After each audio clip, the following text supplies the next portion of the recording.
Muy buenas, queridos hermanos y hermanas. Sean bienvenidos a este segundo encuentro de Apocalipsis del apóstol San Juan.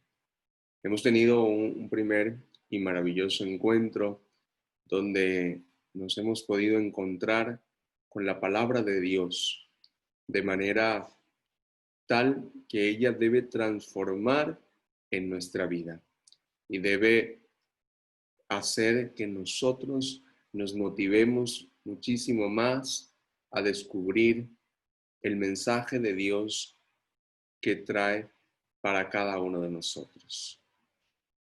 Vamos a ir avanzando en la medida en que nos sea posible y vamos a ir descubriendo cómo el Señor a través de este libro nos va a hablar. Y nos va a hablar para que a la luz de la palabra nosotros nos podamos confrontar y podamos realmente descubrir la riqueza que hay detrás de todo lo que el Señor nos dice en su divina palabra. Nos ponemos en presencia de Dios y que sea el Señor el que ilumine y guíe nuestro encuentro y abra nuestros corazones y nuestros oídos para que esa palabra more en nosotros. En el nombre del Padre, del Hijo y del Espíritu Santo. Amén. Señor Jesús, fuente de vida, ilumina a través de tu Espíritu nuestros corazones para que todo lo que en este encuentro vayamos a descubrir y también a interpretar a la luz de tu palabra sea siempre para el bienestar de las almas y para acrecentar nuestro amor y nuestra fe en ti. Gloria al Padre, al Hijo y al Espíritu Santo, como era en el principio, ahora y siempre, por los siglos de los siglos. Amén. Muy bien, hermanos. En nuestro primer encuentro pudimos avanzar apenas 3 capítulos. Sabemos que hay una introducción con un prólogo, un saludo y un mensaje a 7 iglesias. Hoy vamos a ir a la segunda parte de Apocalipsis, donde el profeta Juan, como así se hace llamar el evangelista y quien escribe el libro, se hace llamar profeta porque él viene a anunciar aquello que ha visto. Y recuerden que la misión del profeta es siempre anunciar aquello que viene de parte de Dios. Y Juan no es la excepción. Él necesita anunciar todo lo que ha visto y lo que ha oído de parte del Señor. Recuerden que Juan, como dice en el capítulo 1, se encuentra exiliado en la isla de Patmos y allí recibe en el día del Señor estas visiones que van a llevar a interpretar proféticamente los acontecimientos que están sucediendo en la primitiva iglesia y que esos acontecimientos van a servir de referencia para toda la iglesia hasta nuestros días. Apocalipsis sigue siendo un libro interesante donde descubrimos cómo Dios revela y cómo Dios actúa a través de la historia sin dejarnos a un lado, sino haciéndonos parte de esa historia. Ahora bien, en un punto sabemos que el autor de Apocalipsis, su imaginación no tiene límites. Y cuando digo imaginación, es que describe de manera tal y tan concreta los acontecimientos recibidos en aquella misión que a veces nos cuesta como interpretar y al mismo tiempo nos cuesta entender el mensaje que hay detrás de los símbolos, de los signos y en ese lenguaje un poco distinto a toda la escritura, pero que no es motivo de excusa para no estudiarse y mucho menos para no indagar.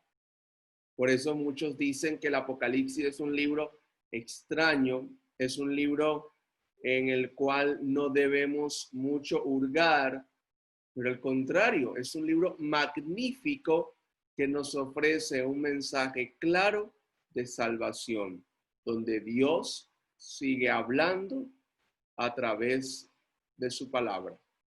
Sabemos que con Apocalipsis se termina la revelación bíblica y Apocalipsis nos presenta a Dios en preparación a una visión escatológica, es decir, del final de los tiempos. Por eso a muchos les da temor o miedo abrir el libro de Apocalipsis, pero no, al contrario, Apocalipsis no nos debe dar miedo, porque debemos interpretarlo a la luz de los hechos históricos y de los hechos en el cual el escritor sagrado, con un lenguaje tal vez descifrable o de ir averiguando, de ir descubriendo qué quiere decir, nos va a llevar en una dinámica de salvación y de vida eterna.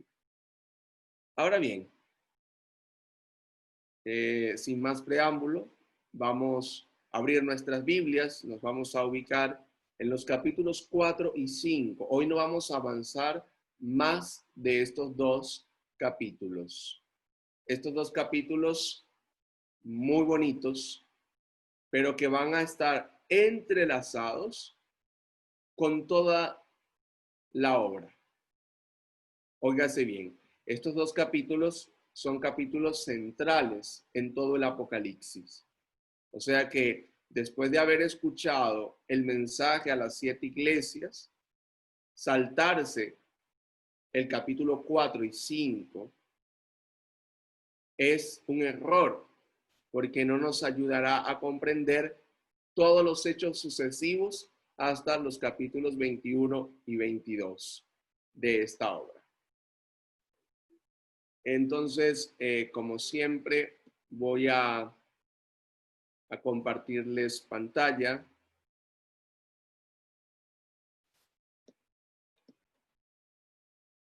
para que voy a compartirles acá la pantalla.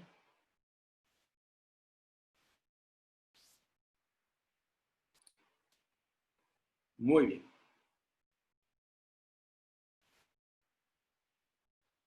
Muy bien. Hoy las visiones proféticas, los preliminares del gran día de Dios.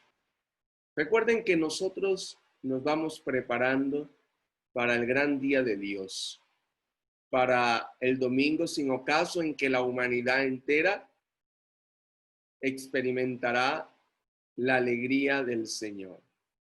Cada domingo cuando la iglesia se reúne para celebrar el misterio de la muerte y resurrección de Cristo, es lo que la iglesia ansía y espera al final de los tiempos.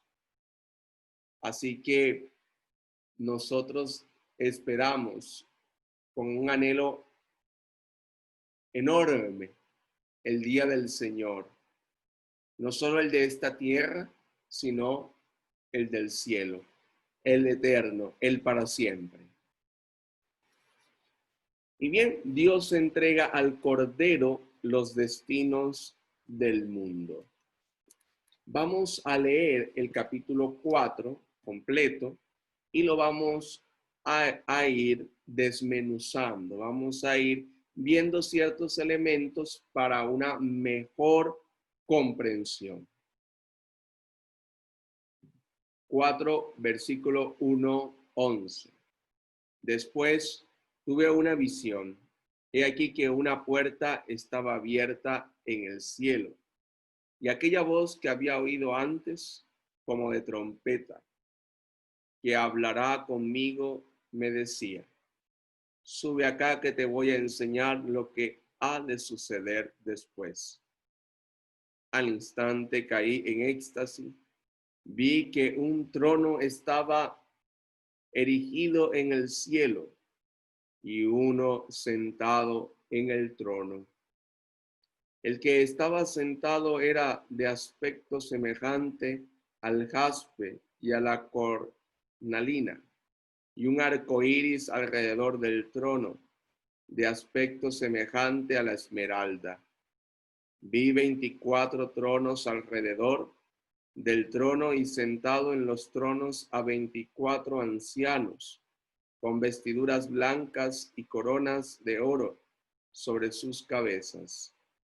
Del trono salen relámpagos y fragor y truenos. Delante del trono arden 7 antorchas de fuego, que son los 7 espíritus de Dios.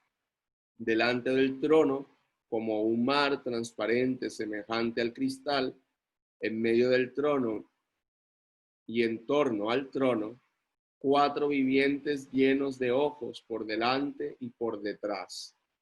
El primer viviente como un león, el segundo viviente como un novillo, el tercer viviente tiene un rostro como de hombre, el cuarto viviente es como un águila en vuelo,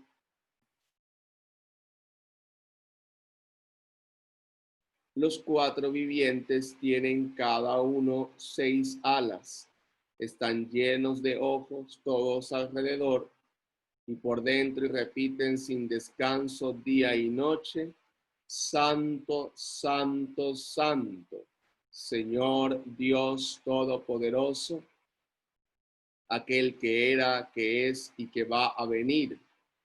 Y cada vez que los vivientes dan gloria, honor y acción de gracias al que está sentado en el trono y vive por los siglos de los siglos.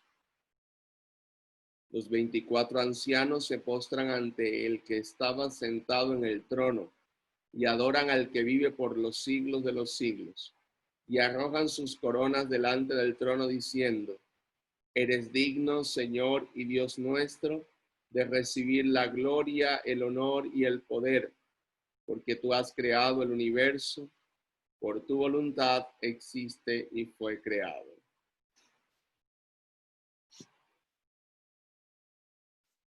En ese capítulo hay una homogeneidad literaria. Está centrada especialmente en el tema del trono. Aparecen unos personajes que toman parte en la realización de la salvación. Aparecen los 24 ancianos y los 4 vivientes. Pero hay un aspecto importante que debemos entender en clave de Apocalipsis. Entenderlo en presencia de una asamblea que está adorando a aquel que está en el trono, y esa misma asamblea responde en relación a lo que es adorar. O sea que es una asamblea celebrativa, una asamblea litúrgica. ¿Y quién es el que está sentado en el trono? Dios Padre es el que está sentado en el trono. Y aparecen allí varios personajes, 24 tronos y 24 ancianos. Ancianos con vestiduras blancas y coronas de oro sobre sus cabezas. O sea que nada más imaginemos el que está sentado en el trono y alrededor hay de cada lado 12 sillas o 12 pequeños tronos con personajes, porque no define si son hombres o mujeres, y digamos personajes que tienen vestiduras blancas y coronas. Es decir, que están adorando a aquel que está en el trono. Y esas vestiduras blancas nos indican de que estas personas están purificadas, están en plenitud con Dios. Así que es maravilloso entender Apocalipsis en este sentido, porque aquel que está delante del trono está en función de que se le adore. Y estos 24 tronos que están enfrente al gran trono están adorando al único Dios vivo y verdadero. Y aparecen también 4 vivientes. Pero, ¿quiénes son estos 24 ancianos? Por un lado, las 12 tribus de Israel y por el otro, los 12 apóstoles. El plan de Dios se realiza de manera ordenada.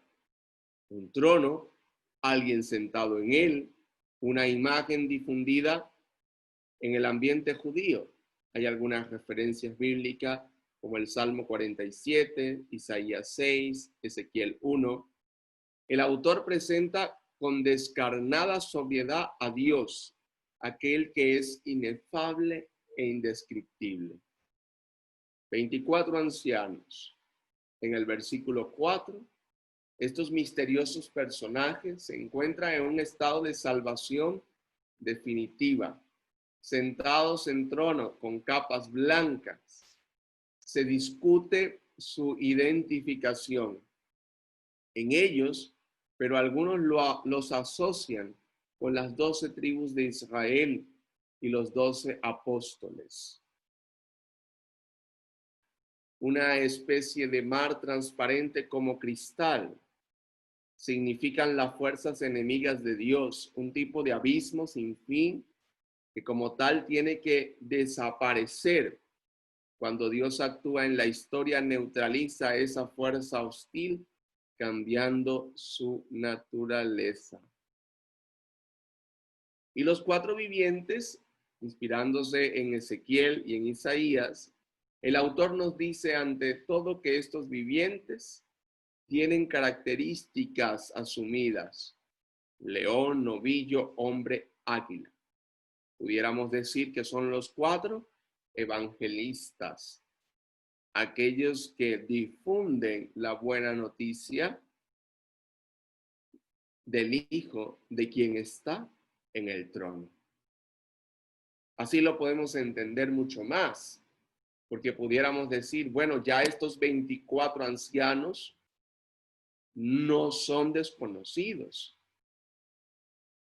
Son las 12 tribus y los 12 apóstoles, lo antiguo y lo nuevo, y hacen una fusión.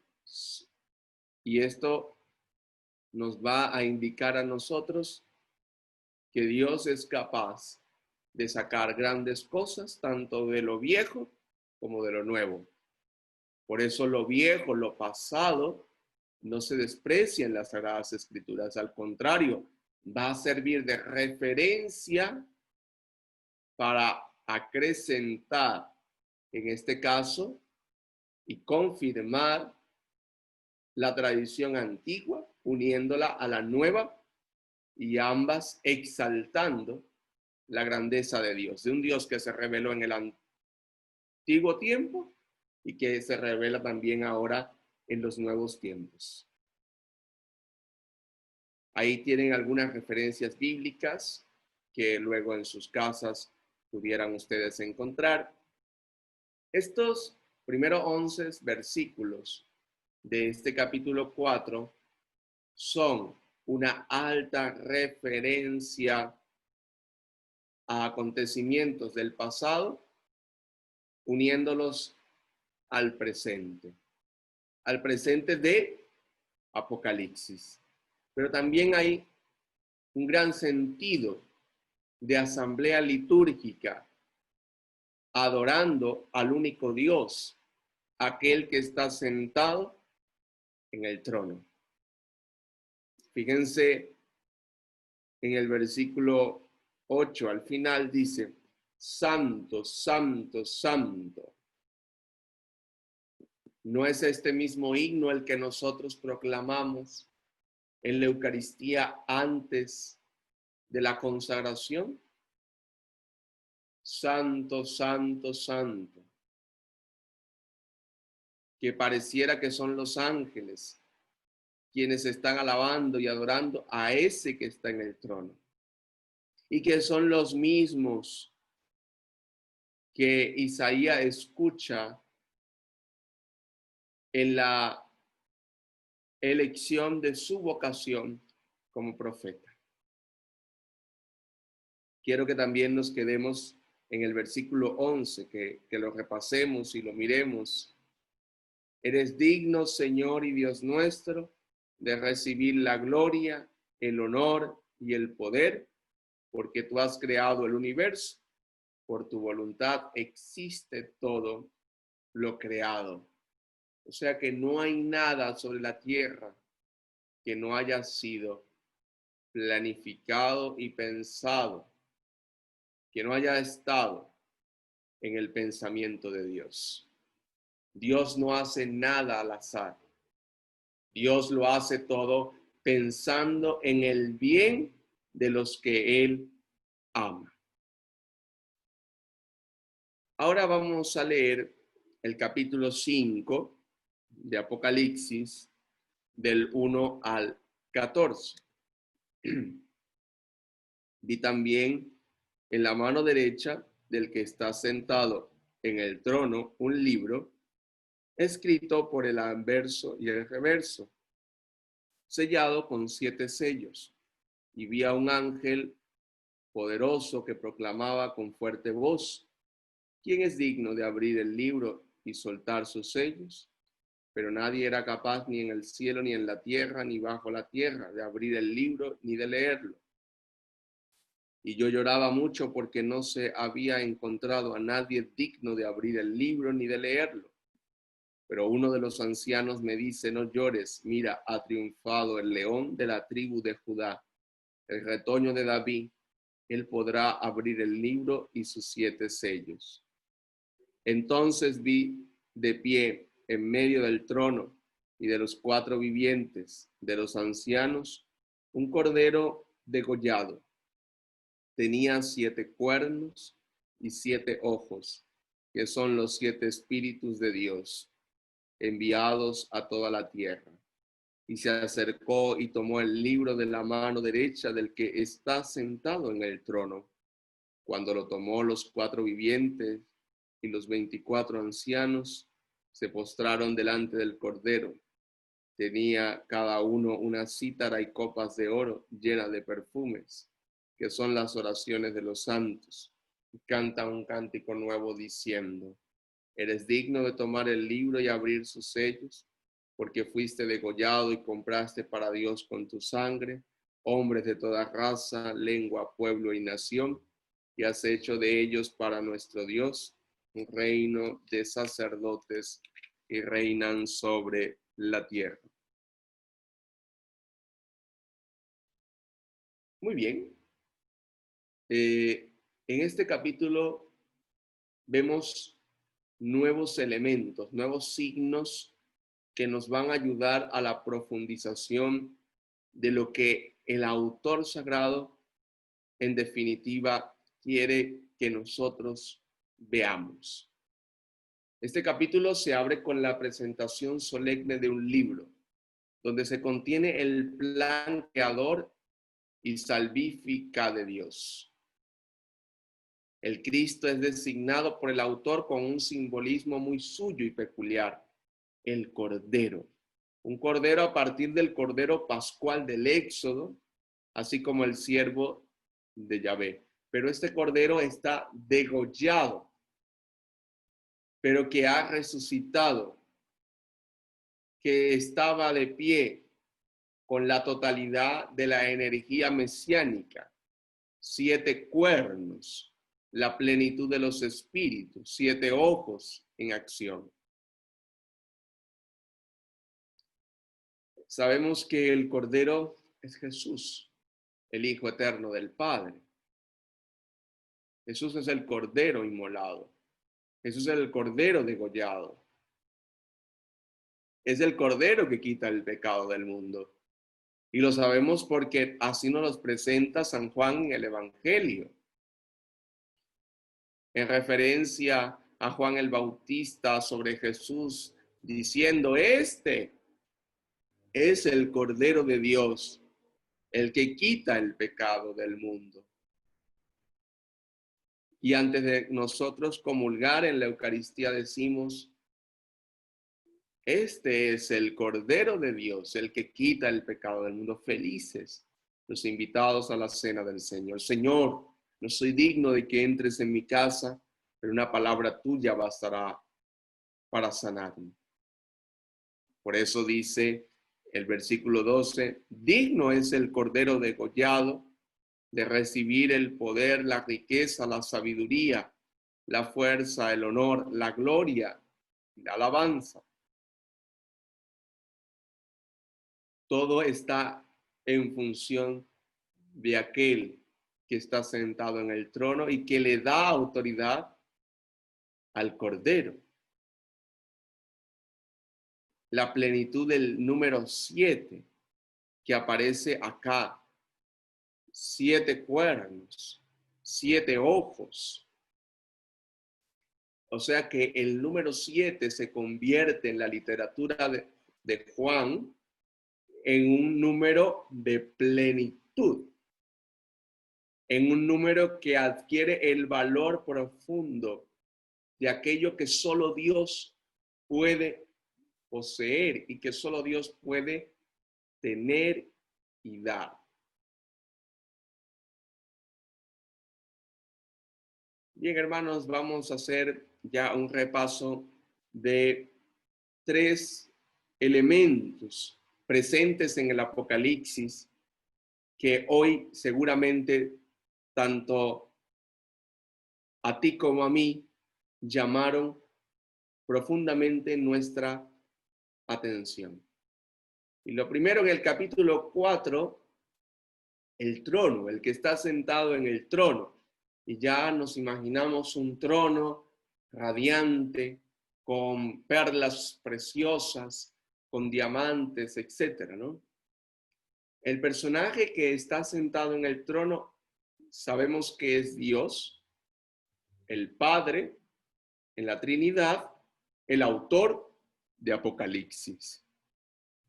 Lo percibe con claridad, sin decirlo con claridad. No nos dice el capítulo 4 que el que está sentado en el trono es la imagen de Dios como Padre, sino que ya nosotros, por lógica, lo sacamos que es así. En el capítulo 4:3, ese sentimiento de belleza y de gozo está en la línea de la experiencia de Dios. O sea, nosotros no nos imaginamos a Dios en un lugar feo. No nos imaginamos a Dios con algo imperfecto, con algo oscuro, sino que donde Dios habita, habita la luz. Y donde Dios está, allí toda la belleza se exalta, porque Dios es bello eternamente, porque Dios es el poseedor de toda belleza.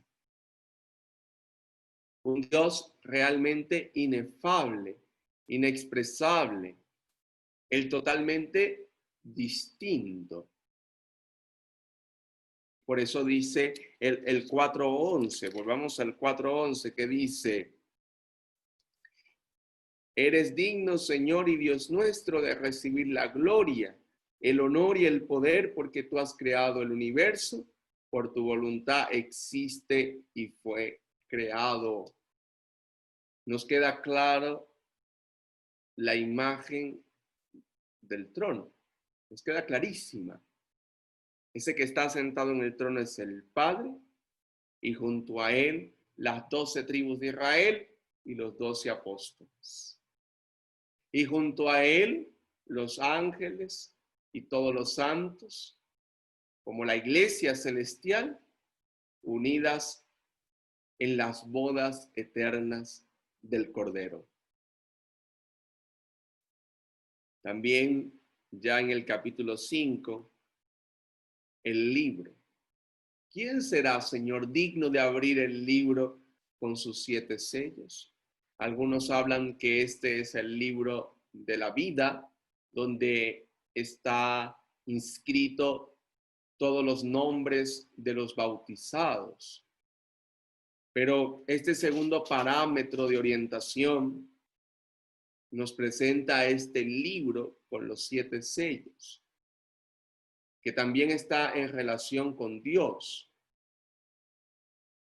El libro, lo mismo que el trono, es un símbolo que hay que descifrar. Vemos en un momento en el capítulo 5, ustedes lo pueden volver a releer, que el apóstol que está recibiendo la visión profética se siente triste porque dice, nadie es digno de poder abrir el libro, nadie es digno de quitar los 7 sellos que están en el libro. O sea, ¿cuál es el contenido que hay que interpretar a la luz de esto? El sentido de totalidad de Dios en el plan de los hombres. El proyecto de Dios escrito en el libro se refiere a los hechos que nos interesan. Por eso sentimos todo el peso de esta incapacidad de leerlo. Por eso Juan nos dice de sí mismo que al comprobar que no había nadie capaz de leer el libro, se puso a llorar. Y ese llanto es el llanto desesperado de todo ser humano a la hora de no saber descifrar ni interpretar el plan de Dios en su propia vida. Y eso nos pasa, en definitiva, a muchos de nosotros, que en algún momento sentimos impotencia, incapacidad de poder mirar lo que Dios está haciendo o quiere hacer en mi propia vida. Y es allí donde siempre entramos en conflicto con Dios. Porque, ¿qué es lo que realmente, Señor, quieres para mí? ¿Quieres para mi vida? Y es allí donde cada uno de nosotros debe pedir el don de discernimiento para descubrir lo que realmente Dios está dispuesto a dar a tu vida. Y otro elemento importantísimo y que llama nuestra atención y que también es conocido es la imagen del Cordero. En el mismo contexto de los ancianos y vivientes nos dice el autor, vi un Cordero. El Cordero es Cristo, que vuelve a asumir la función sacrificial del Cordero Pascual del Éxodo. Cristo Cordero realiza en concreto esa totalidad suya de poder enviando sobre la tierra la fuerza múltiple de su espíritu. Cristo es el Cordero degollado. Cristo es el Cordero que quita el pecado del mundo. Cristo es aquel que ha venido a dar sentido, a dar plenitud a nuestra vida. y eso lo entendemos evidentemente a la luz de la fe. Lo entendemos cuando hacemos un compromiso serio con el Señor y asumimos nuestra condición de bautizados, asumimos nuestra condición cristiana con todo lo que eso significa y con todo lo que eso puede generar en nuestra propia vida. ¿Okay? Así que este capítulo nos abre la perspectiva de lo que traerá Apocalipsis en los capítulos siguientes. Ese cordero que entra en posesión del libro sellado, ese cordero por el cual nosotros nos hemos salvado, y esa imagen del cordero con la cual cada uno de nosotros se siente infinitamente familiarizado. Por eso sigamos a Juan en esta meditación, procurando mantener con él el paso, haciendo esta lectura de Apocalipsis, haciéndola a nuestro ritmo, reflexionando, no solo quedarnos con lo que ya hemos visto acá, sino que ahora vayamos a reflexionar esto que hemos leído, que hemos compartido, y me contenta mucho de que estén interesados en descubrir y en conocer y en descifrar todo lo que la literatura apocalíptica tiene que ofrecer a nuestro deseo de vivir en Dios y para Dios, ¿no? Entonces, Apocalipsis nos ofrece una visión extraordinaria de lo que Dios quiere poner en nosotros. Y leer Apocalipsis en perspectiva litúrgica, en esa presentación, que aprendamos a mirar con los ojos de Juan, que aprendamos a evidenciar en nuestro corazón lo que el Señor quiere decirnos. Esto contenta nuestra alma porque para muchos de ustedes todo esto puede ser un gran descubrimiento y ayuda audazmente a profundizar en su meditación sobre Cristo. El Espíritu que nos guía y que nos abre hacia una perspectiva más profunda. Cristo, nuestro Rey y sacerdote, el Dios pleno y que da sentido a través de su palabra a cada una de las cosas que nosotros realizamos. Así que, sin más, esta prerrogativa nos ayuda a ampliar nuestro deseo de Dios y nuestro deseo de acercarnos cada vez más al conocimiento de Dios, no de manera intelectual, sino también de manera espiritual. No solo adquirir conocimientos intelectuales o teológicos sobre Dios, sino que el conocer a Dios nos ayude muchísimo más a conocernos a nosotros mismos. Y en la medida en que nos vamos conociendo y vamos meditando sobre todo esto, vamos reconociendo que nuestra vida está altamente influenciada por esa acción del Espíritu y por esa experiencia litúrgica que cada uno de nosotros hace a la luz del Señor y que quiere no solo palpar, sino llevar a cabo en la propia vida. Así que sin más, me despido y ojalá que hayan aprovechado este encuentro y que nos quedemos con muchas ganas de más, y también pueden formular sus preguntas y enviarlas para que sean respondidas en el próximo encuentro. Para mí, como siempre, es un grato honor poder compartir con esta comunidad parroquial y también con todos los hermanos y hermanas que se conectan a esta hora para este curso de Apocalipsis. Espero que haya podido ser yo un instrumento inútil del Señor para que ustedes puedan ir afianzando su amor al Señor cada vez más. Te damos gracias, Dios omnipotente, por todos los beneficios que hemos recibido y que así como los cuatro vivientes decían amén, porque el que está sentado en el trono y al Cordero merecen toda alabanza, honor y gloria por los siglos de los siglos. Amén.